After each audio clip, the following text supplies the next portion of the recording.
All right, let's bring in a familiar face right now. Perrin Hagge, who's the communications director over at the Middleton-Cross Plain School District. And Perry, you know, always love talking to you about Middleton High School sports. They always seem to be doing well. The boys golf team, no exception, as they had another impressive run in state. What were some of the highlights? Well, Emmett Erb won the Division I state title this year with a 6 under 138 total, the second best score in tournament history. He won by a whopping 7 shots, and his performance actually helped the Cardinals take second as a team. That's their best result at state since 2011 when they won the state title. Wow, excellent. You know, and they weren't the only ones having success. The boys tennis team did well too, didn't they? Boys tennis did very well. Xavier Zonga in singles and Cody Markell and Danjin in doubles led the way. The Cardinals won the Big 8 tournament title, advanced to state team for the 7th time in 8 years, where they made the semifinals and lost to perennial power Milwaukee Marquette. So yeah, very good season. Yeah, impressive. And you know, the last time you were here, we were talking about baseball as well, and the Cardinals seem to be peaking. So how did they end up finishing up? The comeback Cardinals is how we call them, because they had a number of comeback wins late in the year, including 2 at sectionals to advance to state, where they ended up losing their first game to Green Bay Preble, but 4-2. But very impressive showing.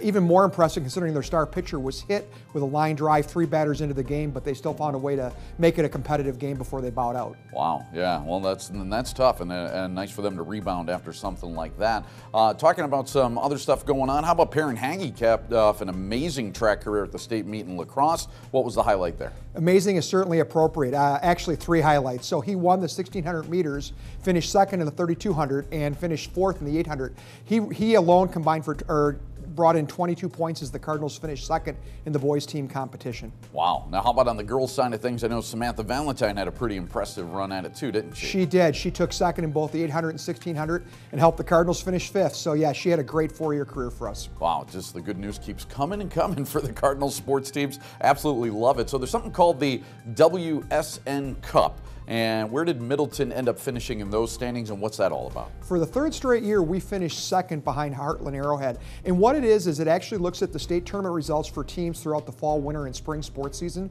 So again, we had more than 800 points, just a little bit behind Heartland Arrowhead, and actually had more points than any other team in the state in the spring. So what it says is that we've got some very strong programs all year long. Yeah, and you know, what does that all stem from? I mean, in your opinion, does that start, you know, at the top? Is that an athletic director thing? Is it boosters? Is it family? How does that all culminate? I think it's everything. We're pretty fortunate. We've got very strong youth programs. We've got great leadership from athletic director Bob Joras. We've got wonderful coaches, and we've got very dedicated athletes. It all plays a role. Always nice to have some good news coming out of Middleton, and that seems like great stuff. Perry, thanks for joining us. We'll see you next time. My pleasure, Rich. Thank you.